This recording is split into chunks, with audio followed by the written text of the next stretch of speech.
Hey there guys, today we're going to take a look at Jordan Spieth's golf swing and see what you can take out of it to help your game.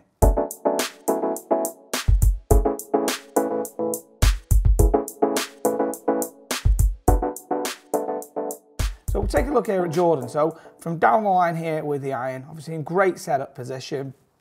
I think posture's really neutral, it's fantastic, really good kind of even weight distribution across the feet.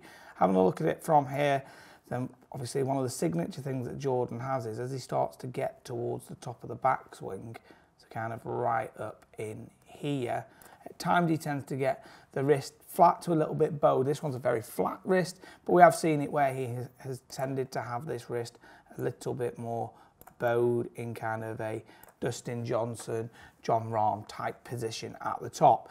But we can see there that is very neutral, or a lot more neutral than some other swings we've tended to see. So I'm going to look at it from the front view here. One of the things that contributes to that position is the fact that his left hand grip is a little bit on the weak side, i.e. it's just tucked underneath the handle a little bit in this direction. It's not necessarily over the grip, so you can't see as many knuckles when he looks down on the left hand at address. So what we then see is, having a look at this from here, we can see during that first move, shifts that pressure across into the right heel. We can actually see the edge of the left thumb right through here, okay? That is just obviously showing that the right palm isn't necessarily on top of that left thumb all that much.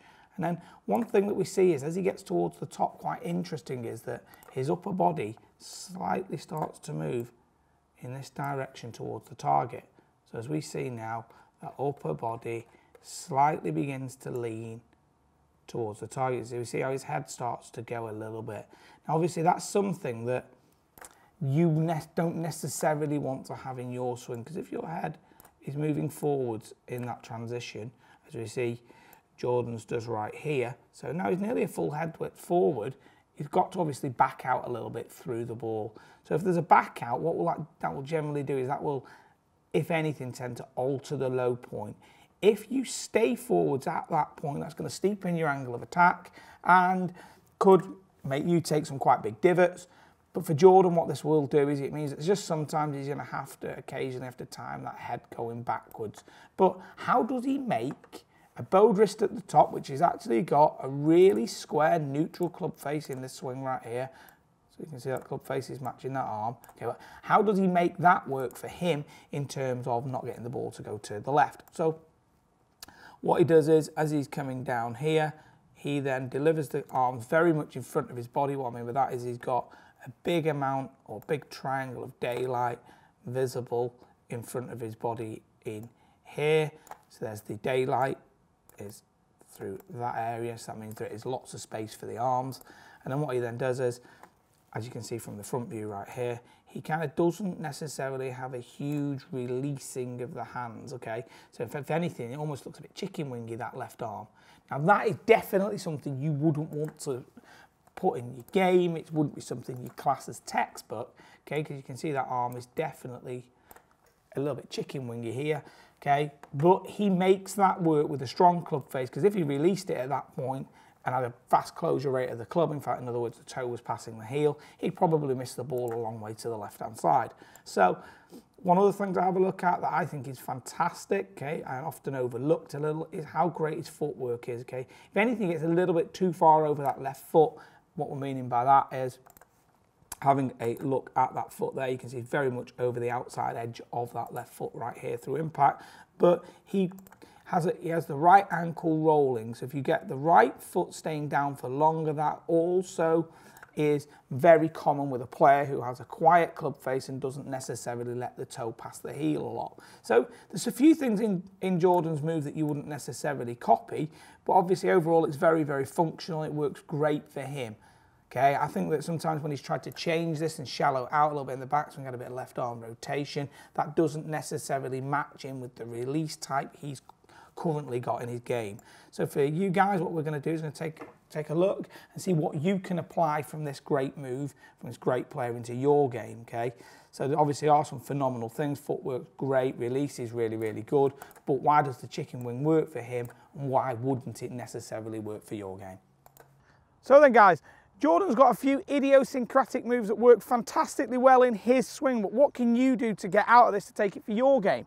So one of the bits we'd be having a look at is, okay, as he gets to the top, he obviously gets a little bit flat or bowed in this kind of lead wrist area right here. So one of the reasons to make that work for your game is if you have got it a little bit bowed at the top, make sure the club face isn't too closed. So if the club face is really, really closed, where the blade's looking up towards the sky a lot at the top, so i.e. it's here and bowed, it's going to be quite difficult. You're probably going to really struggle with controlling that face angle at the bottom. So if you have it flat or bowed, try and make sure the club face is relatively square. But you saw that in the video, when we explained that Jordan comes through a little bit this sort of way. But you can see right there that the club face is quite square and neutral. Okay, so if you struggle with a bit of a chicken wing through the ball, okay, and it's something that you see where you hit the ball high and right, you need to fix it, okay? It's something that you definitely need to change because the club face isn't releasing.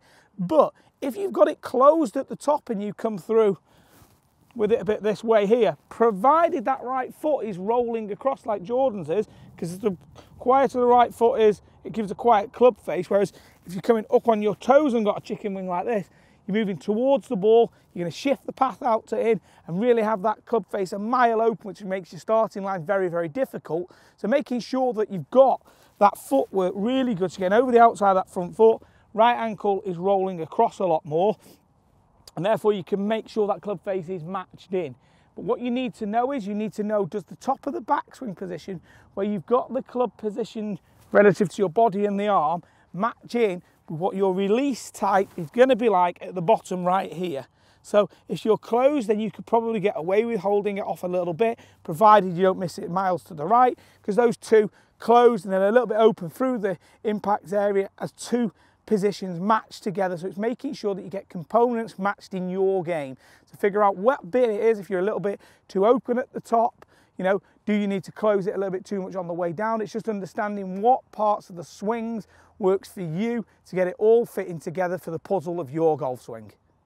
So guys, I hope that video has been useful for you on Jordan's game. If there's other pro analysis you'd like to see, please let me know, comment below. I think there's loads of things in the pros games that are unique to them, and what can you take out of some of the things that they do, or what is it that's really orthodox that they all do and can help your game further. Thanks for watching. If you haven't subscribed to the channel, please do so, and I'll talk to you again very soon.